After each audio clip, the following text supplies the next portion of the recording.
Om Namo Bhagavate Vasudevaya.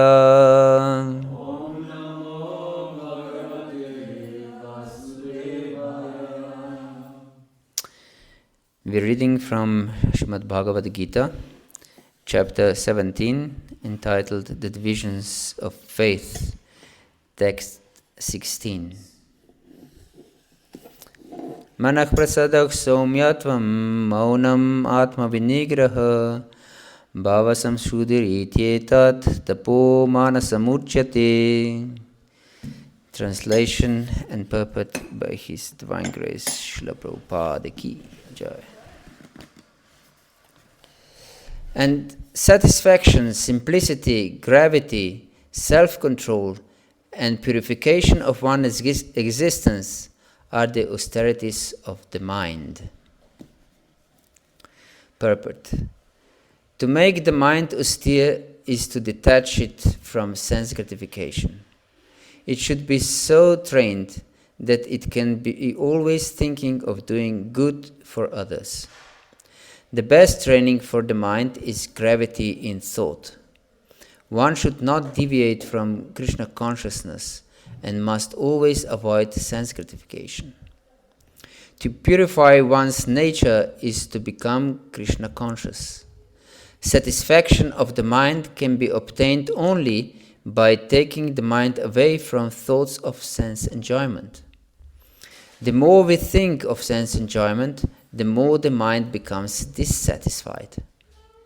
In the present age, we unnecessarily engage the mind in so many different ways for sense gratification, and so there is no possibility of the mind's becoming satisfied. The best course is to divert the mind to the Vedic literature, which is full of satisfying stories, as in the Puranas and the Mahabharata. One can take advantage of this knowledge and thus become purified. The mind should be devoid of duplicity, and one should think of the welfare of all. Silence means that one is always thinking of self-realization. The person in Krishna consciousness observes perfect silence in this sense. Control of the mind means detaching the mind from sense enjoyment. One should be straightforward in his dealings and thereby purify his existence. All these qualities together constitute austerity in mental activities.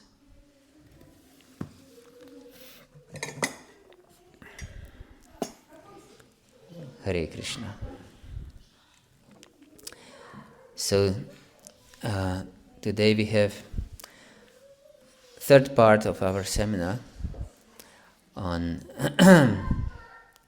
triple austerities. Triple austerity, how to achieve perfection, how to achieve divine love. Because, as we said in our lectures, our seminar, that we are Anandamayo Vyasat. We want to be happy. I'm stressing this all the time because everything we do is in this sense, with this purpose, to become happy, to become perfectly happy. And Krishna consciousness is the art of becoming perfectly happy. Of course, just this name, Krishna consciousness, means it's about consciousness. It's not about something what we just do externally, some ritual or anything like this. Because these rituals bring us to the platform of just doing something mechanically. Hare Krishna. Just doing something mechanically. And mechanically means by default not engaging our consciousness. And the mind has the tendency, if there is nothing new, then it goes into the autopilot program. You do it mechanically with your hands, and for example, if you're a driver, many drivers are multifunctional. They read, they eat, and they drive. They scroll over with the phone. They drive and they eat, everything together. And many times, whatever we do it in this way, completely distressed, not focused on what we do. So, but this is not very beneficial for devotional service, because this is Krishna consciousness, process of Krishna consciousness, how to engage our consciousness in developing love for Krishna.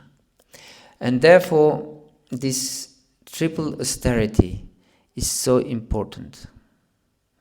That's why we discuss this. Because first thing by which Krishna began Bhagavad-gita is that you're not this body. You're beyond this material world. Soul is something that is not involved in this material world. It cannot be destroyed in any time by any weapon in any way. So, and it's not born, and it's not never.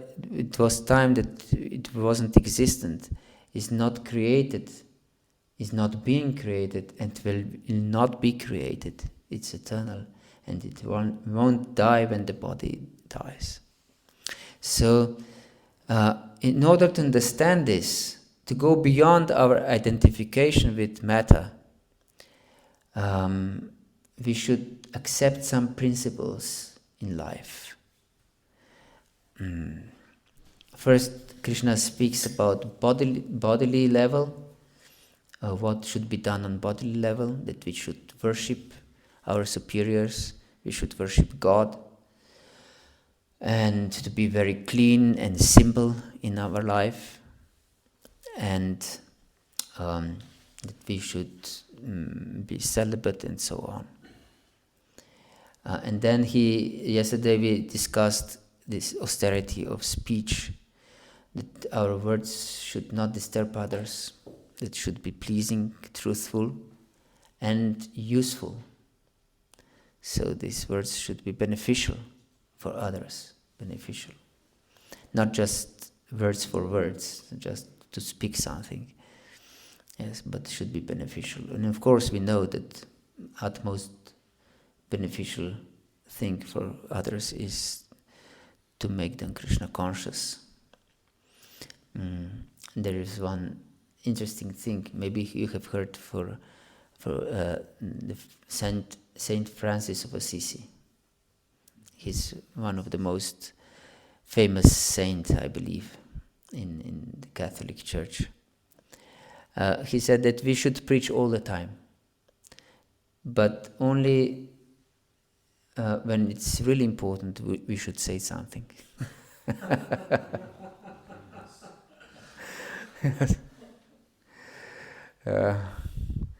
So, and this we can see here from austerity of the mind. Krishna speaks also. Silence is one of the austerities of the mind. And sometimes it's difficult to be silent. It's quite austerity. The mind is very interesting element. Before we didn't deal with elements by itself. The body is conglomerate, we can say, of elements, different elements. And speech is just the product of mind, actually.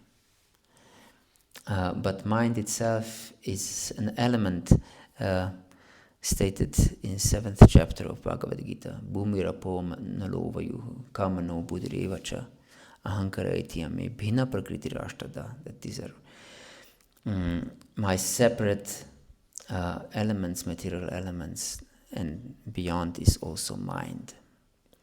Yes.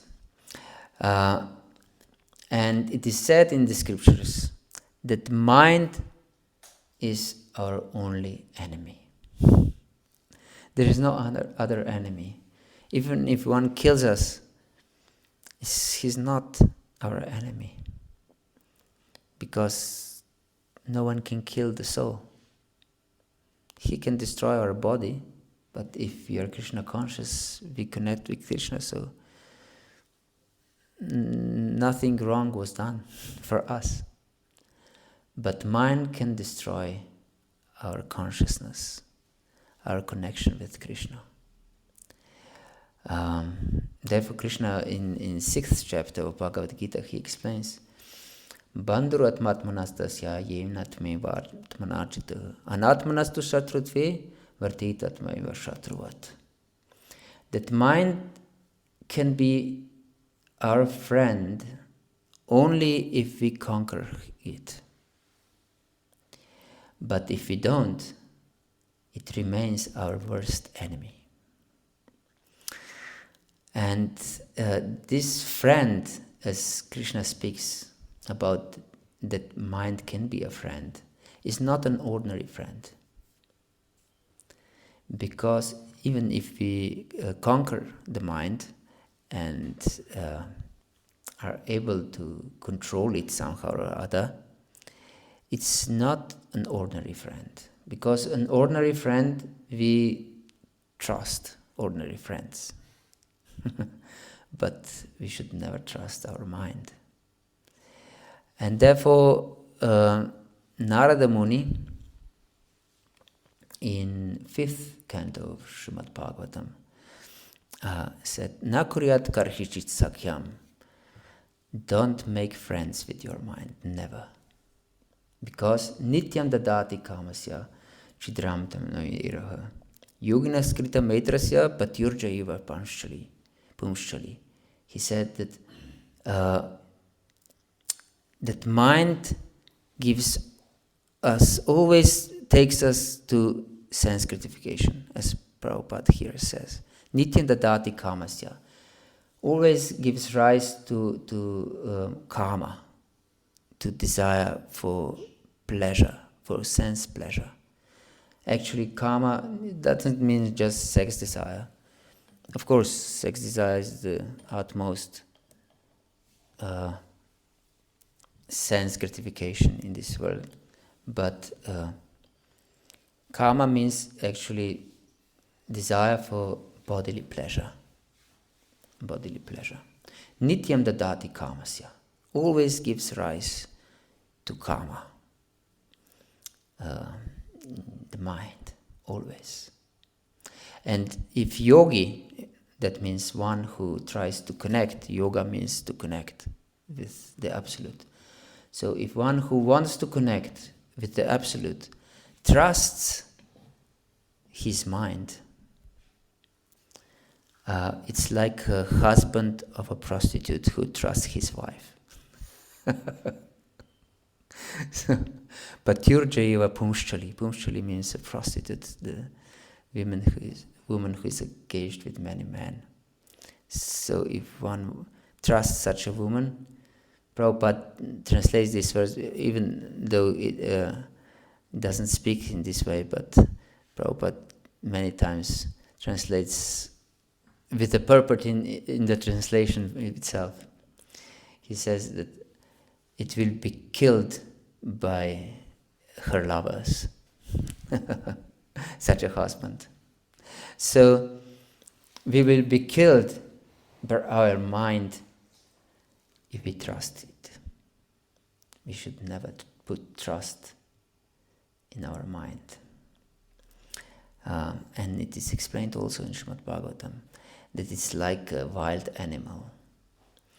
And if someone captures the wild animal, Hare Krishna, he should never put trust in this wild animal. Because if for the moment he's not careful, this animal will get free and destroy him, kill him. So mind is like this. Mind can be our friend only if always is under strict surveillance and control. So we should never trust the mind. So what is Krishna is speaking here? Manah prasadach saumyatvam. It's interesting. Manah prasadach, it's satisfaction of the mind. Satisfaction. It's interesting, we all want to be satisfied, isn't it? Because we said that we want to be happy, and satisfaction means happiness, isn't it? But very rarely are people satisfied.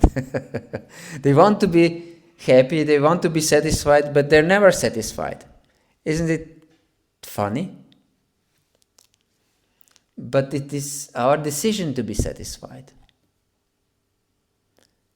If we count on some external sources of our satisfaction, that means we are slaves of external circumstances. Isn't it true? Yes, we are just slaves of others. There was some story, some guy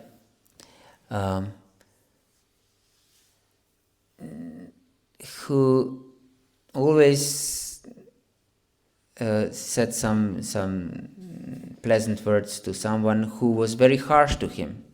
He was always very harsh and he was very nice. And someone asked him, "Why you're nice? This guy is so harsh to you." And he said, "Because I want to be nice." If his harshness would make me harsh, that would mean that I'm his slave, that I react in the way he wants me to react, but I don't want to be like this.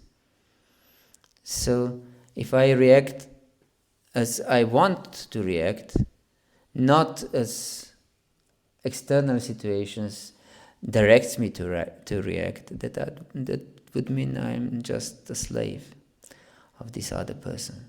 So if I'm disturbed because of some external situation, that means that we are slaves of this external situation. And spiritual science is the science how to become free, how to become a master, not the slave. Master of the senses, master of our material environment, not master of Krishna, not master of other living entities. We are always the servants in every case, as we explained also yesterday, I think, that we are always the servants of any living entity. Yes, Jivara Swarupa Hoy Krishna Nitya Das. We are always the servants of Krishna. And all living entities are part and parcels of Krishna. Jivaras Mamaivanshu Jiva Loke Jiva Bhutak Sanatana. Every living entity is my part and parcel. So we are servants of every living entity. But as we explained, we don't serve them according to their conditioned whims, ideas, because they are in diseased condition. They're not healthy. So we try to make them healthy. Again, Krishna conscious. Or if they are averse to Krishna consciousness, we avoid their association. And by this we can serve them in that way. So, satisfaction is Lord's commandment. In the Bible there are 10 commandments that everyone should follow. So this is one commandment of the Lord. Be satisfied. So if you're not satisfied, you are breaking the law, the God's law, the God's commandment. You are sinful. If you're not satisfied, you are sinful. Yes. So be satisfied in every situation. This is the art of how to become always connected to Krishna. Because Every day will be some miserable situation. Every day. This is this material world. And there is a mixture of everything. And many people are so accustomed to misery that they don't even know that they are miserable. But nevertheless, we should always be satisfied. Always satisfied. Yes. And Somyatvam. Here it's translated in the word by word. Being without duplicity towards others. Without duplicity towards others. Yes. This is very important. If you are duplicitous, if you try to cheat others or to pretend something, then we don't try to cheat only others. We try to cheat Krishna, and we most probably cheat ourselves. And this is most dangerous kind of cheating, that we cheat ourselves. Because usually people cheat themselves. This is most ordinary thing, to cheat yourself. One would not think like this, but it's more common to cheat yourself than cheat others. Of course, this goes hand by hand. If you cheat yourself, you'll also cheat others. And this is one of the propensity of conditioned living candidates to cheat others. So we cheat ourselves by not becoming Krishna conscious. To seek excuses why we cannot devote our life to Krishna. And these excuses are coming all the time, from all eternity, practically. We always search for some excuses why it's not the right time for me to surrender to Krishna. Yes. That's why we are here. This is the proof that we are seeking some excuses why it's not the right time to surrender to Krishna. Yes, or completely surrender to Krishna.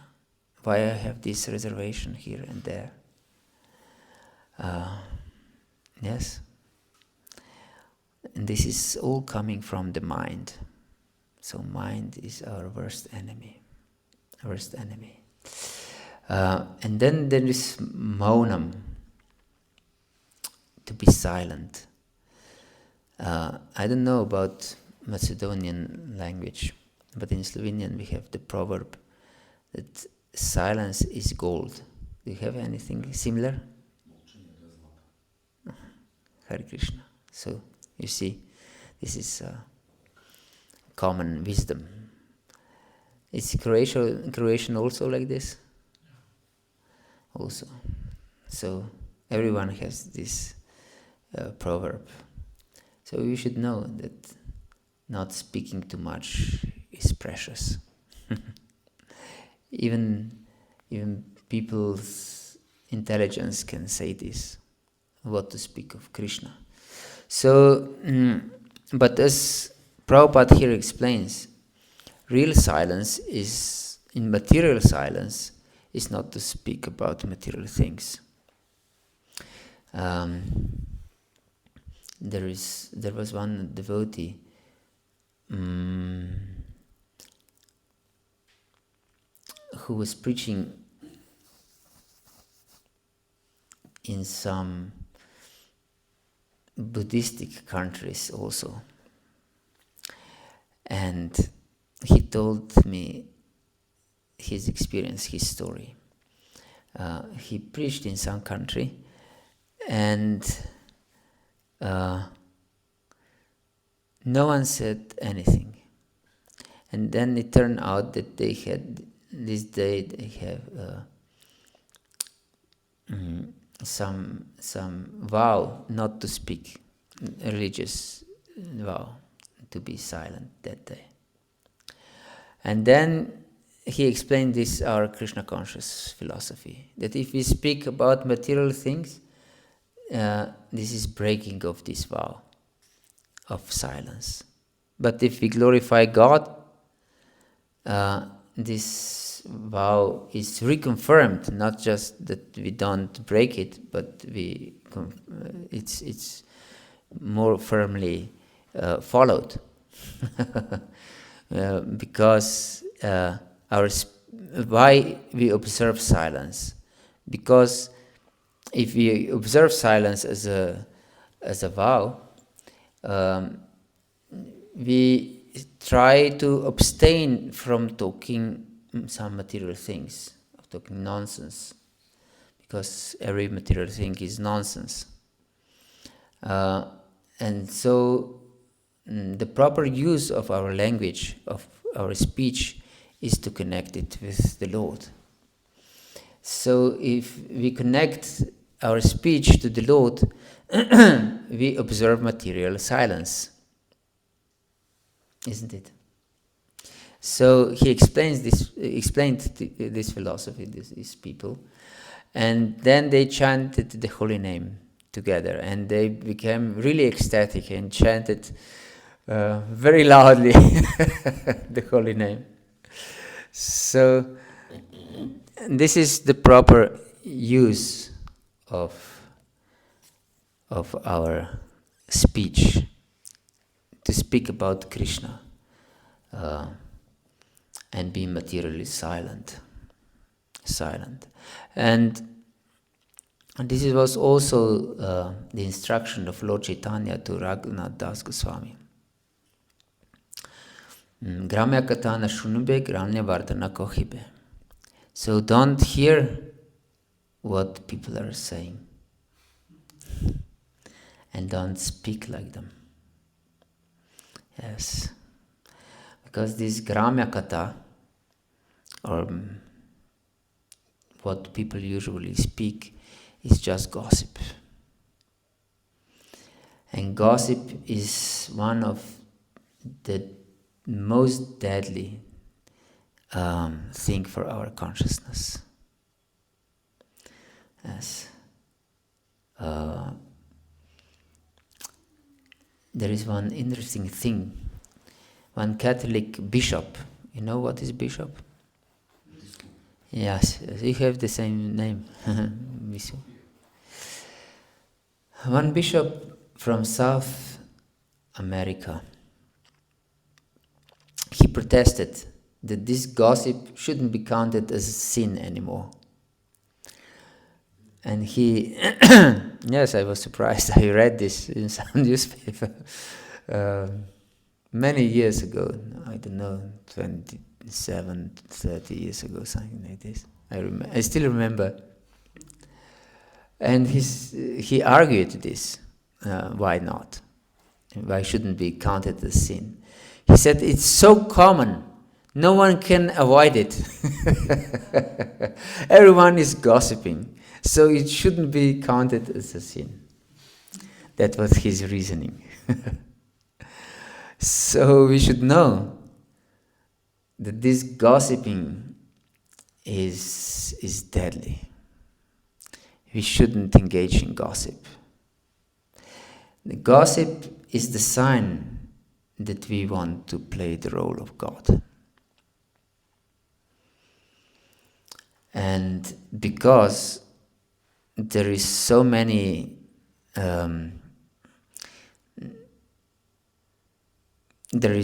competition for this position. We have to prove to ourselves and to others that these people are not on the position of the Lord, that we are, but not them. Yes, so gossip is deadly for our consciousness.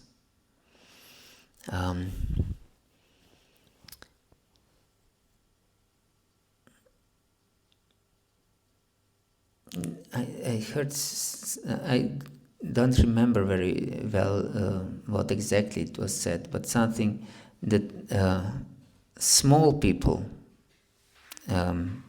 not elevated, with elevated consciousness, they discuss others. They discuss others.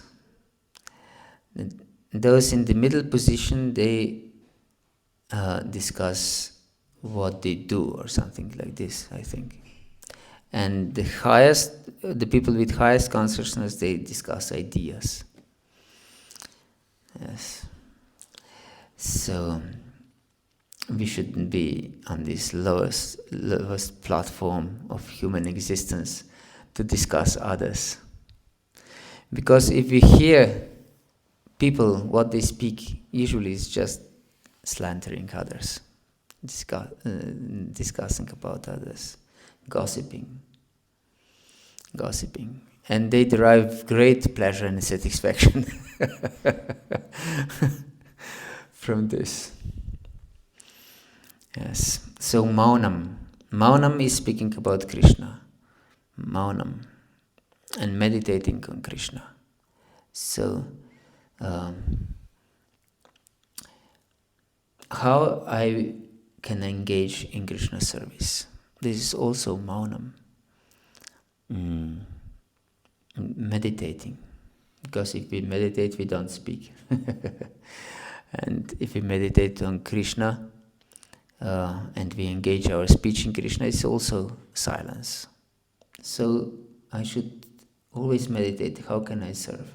How can I serve?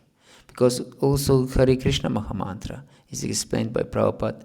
It's just our plea, our prayer to Krishna. Please engage me in your service. O Radha, O Krishna, please engage me in your service. So this is most important kind of meditation. So whatever we do in our life, when we are coming to the temple, or we are going to our job, to our work, or we do our household duties, we can meditate. I'm a servant of Krishna. In this situation, I serve Krishna. Yes, Krishna is my master.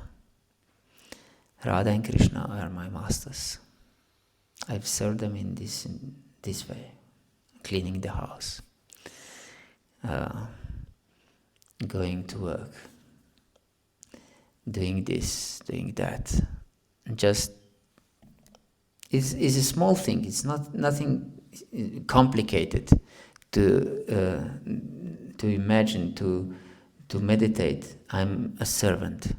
In this situation, I'm a servant. In that situation, I'm a servant. I'm just a servant. And it's very powerful meditation. It's very powerful. It connects us deeply with Krishna. It's simple. Nothing demands us to do something extra. We already are doing what we are doing. But just this small meditation, it's extremely powerful. That connects us deeply with Krishna. But if we have distracted mind by speaking or hearing, because hearing is also accepted through the mind. Actually, these austerities of the body and speech we discussed yesterday and the day before yesterday, it's also directed through the mind. You should know this. If we want to worship someone, we should engage our mind. Isn't it? And if we want to be clean and if we want to be celibate, as here Prabhupada continually says in this purport to this today's verse, that we should avoid sense gratification, we should avoid sense enjoyment, we shouldn't meditate about sense enjoyment. I don't know, in this short purport it's mentioned 5 or 6 times. Don't engage your mind in sense gratification, in sense enjoyment. So he uses different expressions to emphasize this. Because mind is created with this purpose, how to create body happy. Yes, mind is created in this way. This is its purpose, because it's a material element, and material element is created for the purpose to live in material world, isn't it? To facilitate our survival in this material world as good as we can get through. This is the purpose of the mind. This is its function. So this Krishna consciousness is completely foreign to our mind. It's something not natural for the mind, because natural is our conditioning for the mind, our material condition. So this, if we just want to mind to be free as it wants to be, to let it go and let it loose, we would act on animal platform, because animals don't have mind under control. They do everything just instinctively. And according to different impulses, they come from the environment. They don't meditate, how should I react? What's the proper way of reaction? We can train the animal, but animal itself won't meditate on what is ultimately beneficial and what is not. There are two ways of seeking happiness in the Vedas. Maybe you have heard about this. One is Shreyas and one is Preyas. Have you heard about Preyas and Shreyas?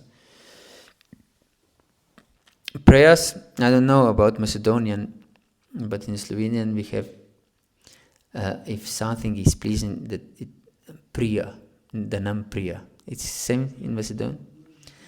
Priya, this is the same word.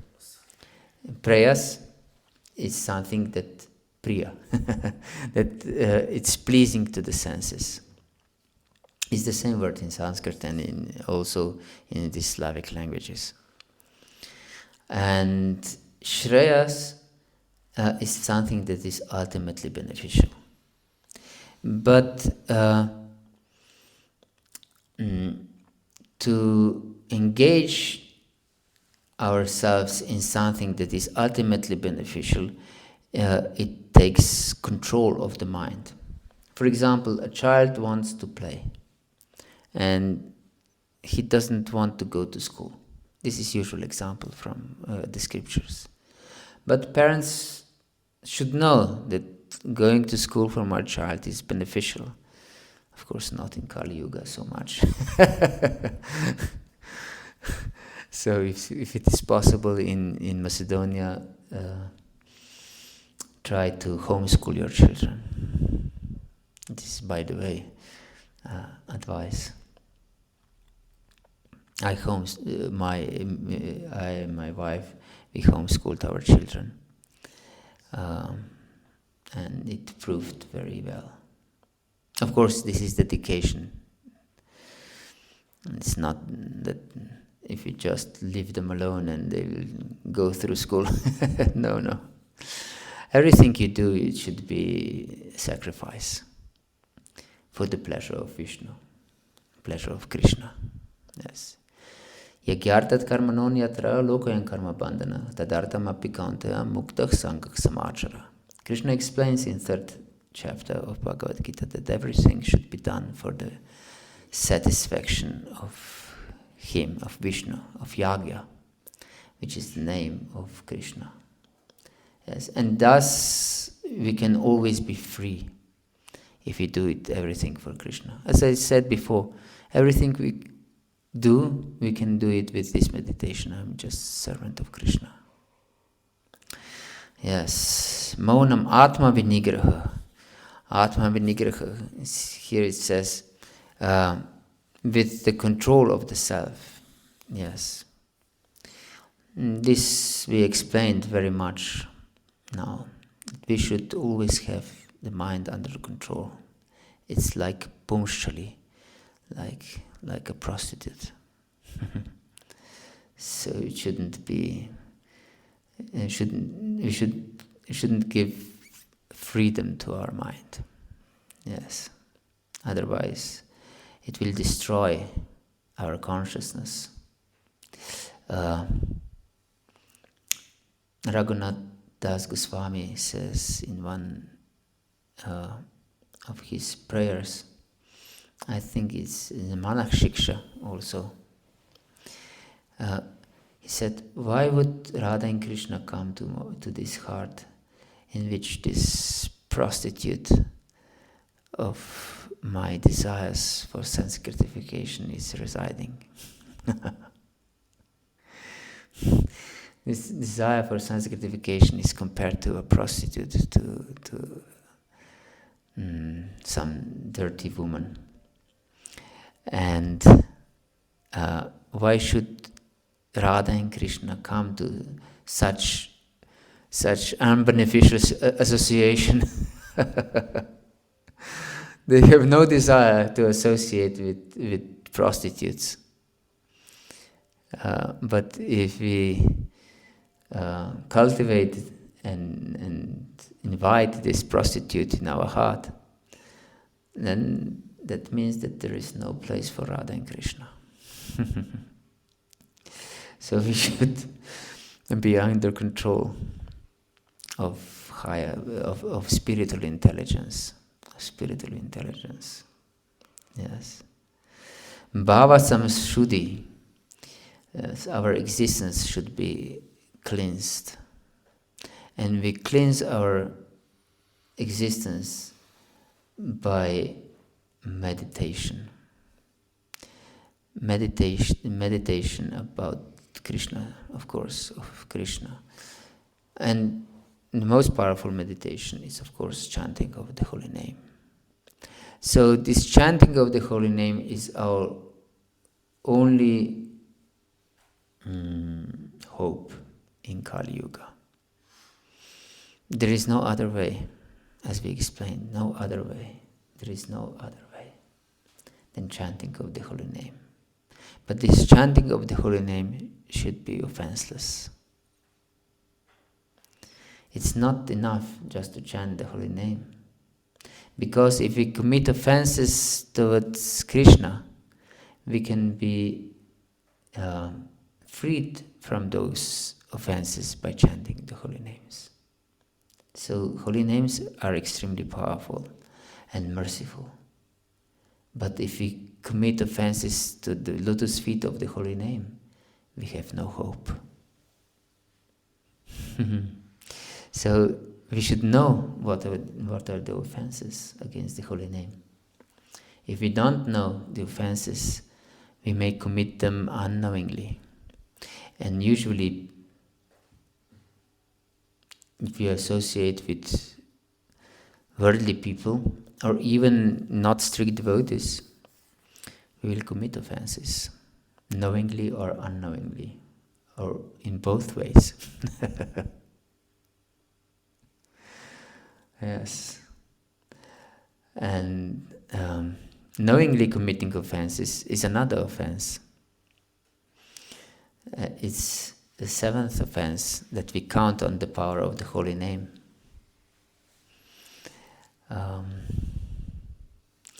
So we don't have, of course, time to go through all 10 offenses into the holy name, but I will expose some of most dangerous that we cannot notice them very often.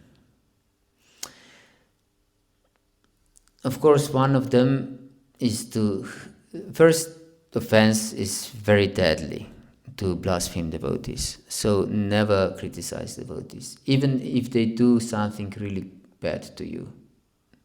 Never criticize devotees. Be patient. Patience and tolerance is one of the ornaments of devotees also.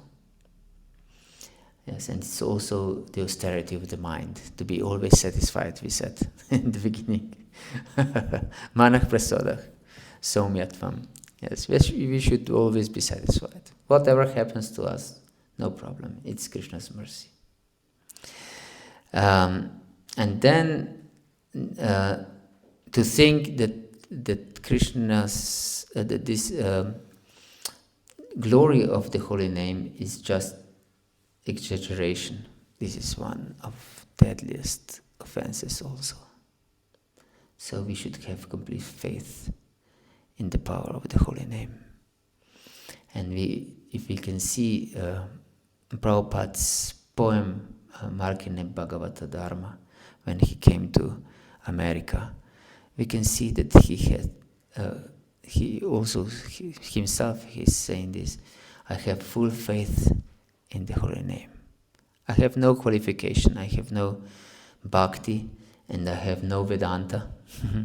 Somehow or other I was named Bhakti-Vedanta without, although I don't have much bhakti, and I don't have much knowledge. But I have the full faith in the holy name. And he really had full faith in the holy name. And just by this faith, he attracted others to come and to surrender to him. He was chanting publicly. So this is the most powerful process for this age. So we should have complete faith in the holy name. Another offense is, of course, to commit some nonsense and count that the holy name will be merciful to us. This is one of the offenses that acharyas are explaining that if we commit this offense, that we are not even Vaishnavas. But this offense is common, and we don't even know that we commit this offense. Because as I said, if we commit offenses and we count that the holy name is merciful, it's this offense also. And if we commit other offenses, for example, seva aparadas, this means offenses against the deities of the Lord, this also can be rectified by the holy name, no problem. But if we commit them with this idea that the holy name will remove these offenses to the deities, it becomes a nama aparada, offense against the holy name. So we should know. And then that we consider the holy name as one of these processes for material benefit. And we also may not recognize this. So if we pray to Krishna for some material benefits, this is this offense of the holy name, of the holy name. For example, if we pray for good health, and this is common.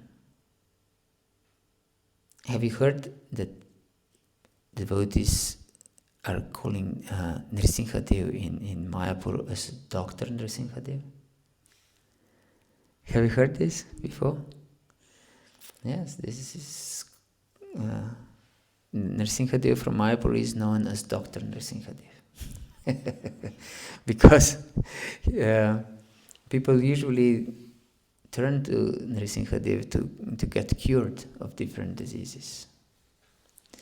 And of course, Nrsimhadev can fulfill these desires. No problem. It is even said in 5th canto of Srimad Bhagavatam, Mukti dadati karhichit smana bhakti-yoga. Even liberation can Krishna give very easily, but not bhakti-yoga. Because by bhakti, we can control Krishna himself.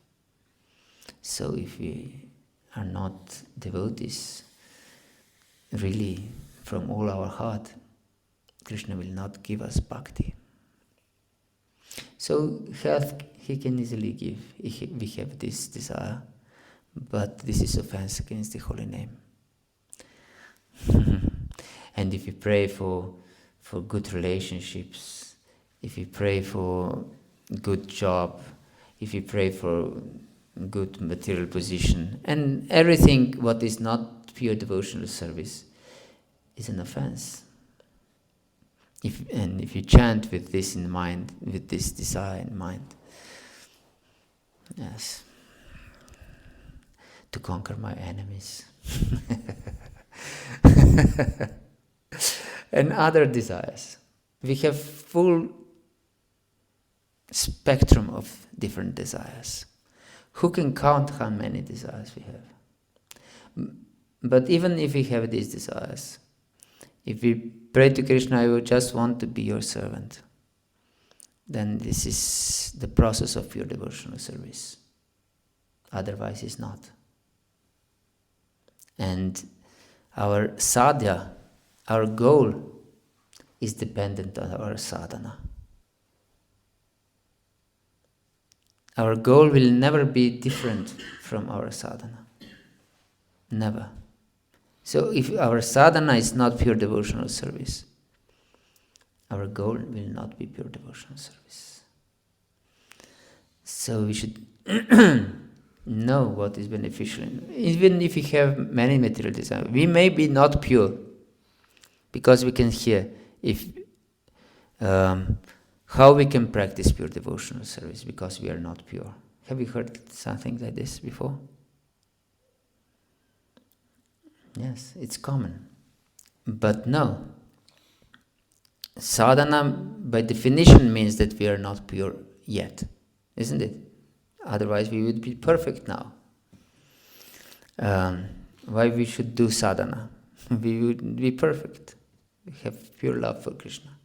But because we are imperfect, we should do sadhana, training of our consciousness. But we should do sadhana of pure devotional service, not mixed devotional service. So even if we have plenty of material desires, which we usually have, we should turn to Krishna with just one desire. Please engage me in your service. I have so many desires, but I ask you for this one desire. Please just engage me in your pure devotional service. This is my only desire, my only prayer to you. Yes. And by this prayer, by this meditation, we will clean our existence. Bhava samshuddhi. It is explained here. Yes. And this is tapo manasam uchyate. This is the austerity of the mind. Hare Krishna. Do you have any questions or comments or doubts? Please don't be shy. Today is the last day. Yes, please. Yeah, you can ask in Serbo-Croatian.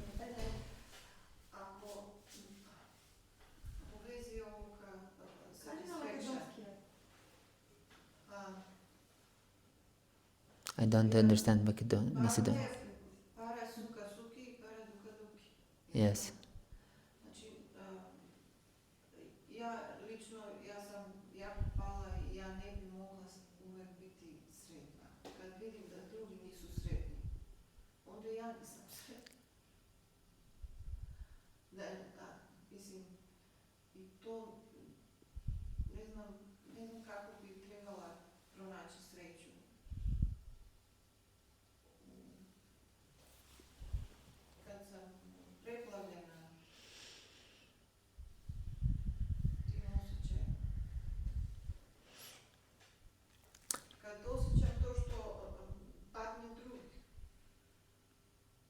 Yes. Neznanje drugih, ko je razlog za buduće patnje ili za sadašnje enjoy. This is a very good question. As you pointed out, the devotees Paradukha Dukhi and Parasukha Sukhi. He's unhappy when he sees other people, other living entities suffer. But this doesn't mean that we are not satisfied. This doesn't exclude another thing. So we are satisfied in our heart, but that means that we are not disturbed by situation, but still we are merciful. We feel with others suffering, so we try to help them, and this is our position to serve. One of our positions is to take complete shelter of Srimati Radharani. This is Kaumara Sampradaya, Nimbarka Kaumara Sampradaya. Two things that Lord Chaitanya accepted from Kaumara Nimbarka Sampradaya are first complete shelter of Srimati Radharani, and the other is Gopi Bhava. These are very high topics, but it is our Sampradaya. And what does it mean? That means that because Jiva Tattva, living entities, are parts and parcels of Krishna, are Shakti, Tatashta Shakti. And all Shaktis come from Srimati Radharani, because she's the supreme Shakti. So if we accept this Gopi Bhava in meditation, the only purpose of the gopis is to engage Srimati Radharani in the pastimes with Krishna, isn't it? So our sole purpose is to engage living entities who are parts and parcels of Srimati Radharani to be Krishna conscious, to serve Krishna. So this is also engaging Srimati Radharani with loving pastimes with Krishna. It can be our meditation.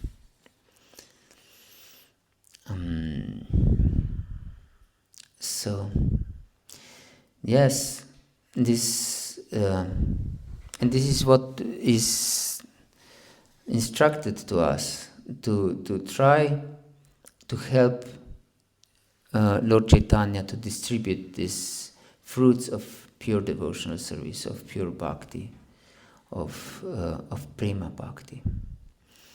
Yes. So we should eat these fruits ourselves of prema bhakti and give them to others.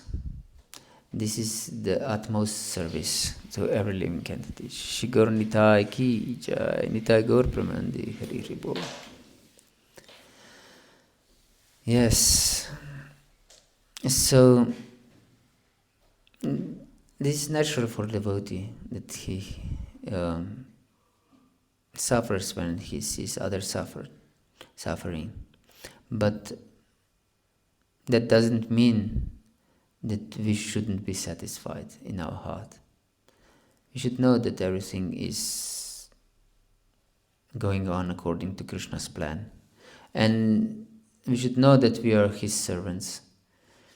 And one of the service is to try to engage other living entities in Krishna's service. According to our position. Of course, we cannot go out of our position. And everyone cannot go all over the world and preach.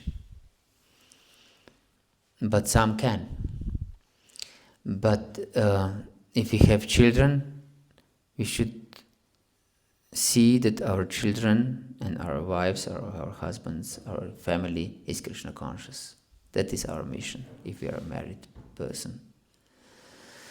And if you are brahmacharis, it's our position to study scripture, to live very simply under the guidance of spiritual master, to engage later on in spreading this Krishna consciousness to every living entity.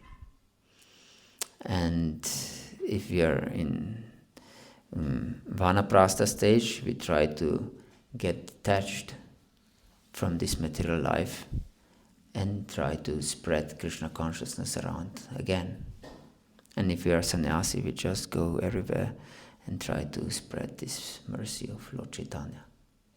So in every position we can have this mission, because it's very important to have mission in life. And this mission comes from this feeling of para-dukkha dukhi. And this mission is to engage in the service of Lord Chaitanya, to spread this chanting of the holy names, to spread this idea to connect to Krishna. And we have unique opportunity now, not just we, but everyone in this age, to connect with the most intimate pastimes of Krishna in the spiritual world. And this is unique for this age, because Lord Chaitanya, original Lord Chaitanya, comes once in day of Brahma. This is 8 billion and 640 million years. Once. And now it's just 500 years from the time Lord Chaitanya appeared. So we are part of Chaitanya Lila still. We are fortunate living entities, so we should try to make others also fortunate. Thank you very much. Hare Krishna. Anything else? Okay. Srila Prabhupada ki jai, Gaura Bhakta Vrinda ki jai, Nitai Gaur Pramanande, Hari Hari Bol.